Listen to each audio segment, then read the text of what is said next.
বেশ অনেক দিন পরে আমি আজকে নিজের হাতে রান্না করব। অনেক দিন আপনাদের মাঝে রান্না শেয়ারও করি না নিজের হাতের। তো হঠাৎ করে ইচ্ছে করেছে বিরিয়ানি খাবো। তো যেই ভাবনা সেই কাজ। বাসায় ফ্রিজে গোস্ত ছিল, সেটা বের করে রান্না করতে শুরু করে দিয়েছি। খাসির গোস্ত দিয়ে আজকে বিরিয়ানি রান্না করব। আসসালামু আলাইকুম, কেমন আছেন সবাই? আশা করছি সবাই খুব ভালো আছেন। আজকে আমি নিজের হাতের রান্না করব বিরিয়ানি। সেই বিরিয়ানি রান্না কিভাবে করব সেটা দেখাতে চলে এসেছি আপনাদের মাঝে। তো এইখানে সব কিছু আমি নিয়ে নিয়েছি। এখানে খাসির গোস্ত নিয়ে নিয়েছি, পোলাওয়ের চাল, সাথে আরও মশলা আছে, সেগুলো তো দেখতেই পাচ্ছেন। আদা, জিরা, তারপরে লবণ, মরিচের গুঁড়া, হলুদের গুঁড়া, যা যা লাগে সব কিছু আমি একসঙ্গে রেডি করে নিয়েছি। তারপরে এলাচ, দারচিনি, লবঙ্গ, একটু বাদাম বাটাও নিয়েছি। তো আমি এগুলো কেটে নিয়েছি। যখন আমি কাটাকাটি করেছি তখন আমি ভিডিওটা ওপেন করতে পারি নাই, কারণ এক হাতে কাজ করেছি আর এক হাতে ফোন, খুব কষ্টকর হয়ে যায়। বেশ অনেক দিনই ভাবলাম যে আপনাদের মাঝে আমার নিজের কোনো ভিডিও রান্নাবান্না শেয়ারই করা হয় না।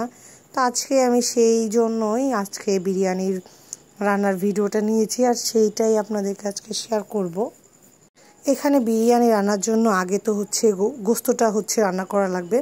তো সেক্ষেত্রে আমি প্রেশার কুকারে তেল দিয়ে দিলাম, পেঁয়াজগুলো দিয়ে দিব, কাঁচামরিচ দিব, সাথে যত কিছু মশলাপাতি আছে এভরিথিং সবগুলো দিয়ে দিব।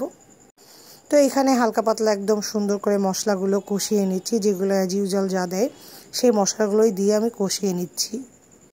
মশলা সুন্দর মতো কষানো হয়ে আসলে তারপরে আমি এর মধ্যে গোস্তগুলো ঢেলে দিব। দেখেন না কি সুন্দর একটা কালার চলে এসেছে। আমার তো এখনই দেখে খেতে ইচ্ছা করছে ভয়েস ওভার দিতে গিয়ে। আপনাদেরও কি আমার মতো হয় যে ভিডিও আগে করে রেখেছি, পরে ভয়েস ওভার দিতে গেলে খেতে মন চায়? এইদিকে আমার মশলা কষানো একদম কমপ্লিট হয়ে গেছে। তারপরে আমি এখন এর মধ্যে গোস্তগুলো ঢেলে দিয়েছি। তো এখন গোস্তগুলো সুন্দর করে কষাবো, যেহেতু খাসির গোস্ত, আর খাসির গোস্ত মানেই তো একটু ব্যাড স্মেল, এটা তো বুঝেনি আপনারা। এর জন্য আমি একটু বেশি করে কষিয়ে নিব, কারণ ব্যাড স্মেল আসলে তো খেতে ভালো লাগবে না। এর জন্য প্রায় অনেকক্ষণ ধরে কষিয়ে নিয়েছি। আমার আবার বাসায় আজকে টক দই ফুরিয়ে গেছে। সো এখানে আমি বাসায় একটু দুধ ছিল, গরুর দুধ, তার মধ্যে লেবু মিক্সচার করে দিয়ে দিয়েছি। তো রান্না করতে করতে একদম সুন্দর বৃষ্টি চলে এসেছে। এইরকম সুন্দর মনোরম ওয়েদারে এরকম রান্না করতে তো বেশ ভালো লাগবে, যেখানে বিরিয়ানি রান্না। আমার তো বেশ আনন্দ লাগছে। তো এখন আমি এই টক দই, জাতীয় টক দই আমি এখন দিয়ে দিচ্ছি। হোমমেড বাসার টক দই বলা চলে। এইটা দিয়ে আমি এখন সুন্দর মতো করে আরেকটু কষিয়ে নিব, কারণ এই গোস্তটা আসলে যত কষাবো ততই টেস্ট আমি মনে করি। এখন সবার রান্না তো একরকম না, আমার রান্নার ধরন আরেক রকম হবে, আরেকজনের রান্নার ধরন আরেক রকম হবে। তো এই পাশে আমি একটা পাতিলে পানি দিয়ে দিয়েছি, কারণ চাল পোলাওয়ের চাল রান্না করা লাগবে। সো এদিকে পোলাওয়ের চালটা সুন্দর মতো করে ধুয়ে নিব। ওইদিকে পানি গরম হতে থাকবে, আর এক পাশে তো খাসির গোস্তটা রান্না হচ্ছেই। তো এখানে আমি সুন্দর মতো করে বেশ কষলিয়ে কষলিয়ে ধুয়ে নিব, কারণ পোলাওয়ের চাল ভালো করেই ধুয়ে নিতে হয়। এইদিকে কিন্তু আমার সুন্দর মতো কষানো হয়ে গেছে। আমি একটু ঝোলের পানি দিয়ে কয়েকটা সিটি মেরে নিব। এইদিকে দেখুন, রান্না করতে না করতে, শেষ হইতে না হইতে আবার রোদও বের হয়ে গেছে। বৃষ্টি এটা কেমন বৃষ্টি হলো নিজেও বুঝলাম না। এদিকে প্রেশারের সিটি ওঠার জন্য ঢাকটা বন্ধ করে দিয়েছি। এদিকে আমার সুন্দর মতো চাল ধুয়ে আমি ঝরাইতে দিয়ে দিয়েছি পানি, কারণ পানি না ঝরলে এদিকে চালটা ভালো মতো ভাজা হবে না, তখন তো সমস্যা হয়ে যাবে। এর জন্য ছাঁকনিতে দিয়ে দিয়েছি।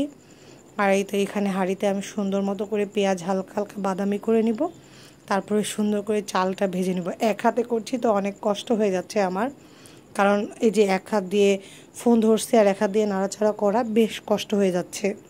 এর জন্যই হাঁড়িটা বারবার নড়ে যাচ্ছে। তো কিছু মনে করবেন না, কষ্ট করে দেখে নেবেন। আমি কিন্তু খালি পোলাও রান্না করলেও বেশ অনেকক্ষণ ধরে ভেজে নিই, আবার বিরিয়ানির জন্য রান্না করলেও বেশ অনেকক্ষণ ধরে ভেজে নিই। এইদিকে আমার প্রেশার কুকারে গোস্তটা ডান কমপ্লিট, আর এই তো এখানে আমার চাল ভাজাটাও কমপ্লিট হয়ে গেছে। আমি এখানে পানি দিয়ে দিয়েছি। সুন্দর বলক উঠে আসলে আমি এখন ওর মধ্যে গোস্তগুলো ঢেলে দেবো। এই তো আমি দেখুন গোস্তগুলো ঢেলে দিয়েছি। বেশ একটা সুন্দর কালার চলে আসছে। আজকে একটু বাদামি বাদামি কালার রেখেছি, টকটকা কালার যেন দেখতে ভালো লাগে, এর জন্য। তবে খেতে কিন্তু অনেক মজা হয়েছিল। আমি এই ফাঁকে কিন্তু কয়েকটা কাঁচামরিচ দিয়ে দিলাম। আর এই তো দেখুন আমার ফাইনাল লুক একদম বিরিয়ানির। হালকা একটু রস আছে, সেটা মরে আসলে আমার একদম বিরিয়ানি রান। তার আগে আপনাদেরকে একটু দেখিয়ে দিলাম যে কেমন হয়েছে এর জন্য। এখন কিন্তু কমপ্লিট আমার একদম বিরিয়ানি রান্না হয়ে গেছে। এখন হচ্ছে চুলাটা অফ করে দিব। এই তো দেখেন আমি চুলাটা অফ করেও দিচ্ছি, আর বিরিয়ানি একদম নাড়াচাড়া করে রেখে দিব সুন্দর মতো করে।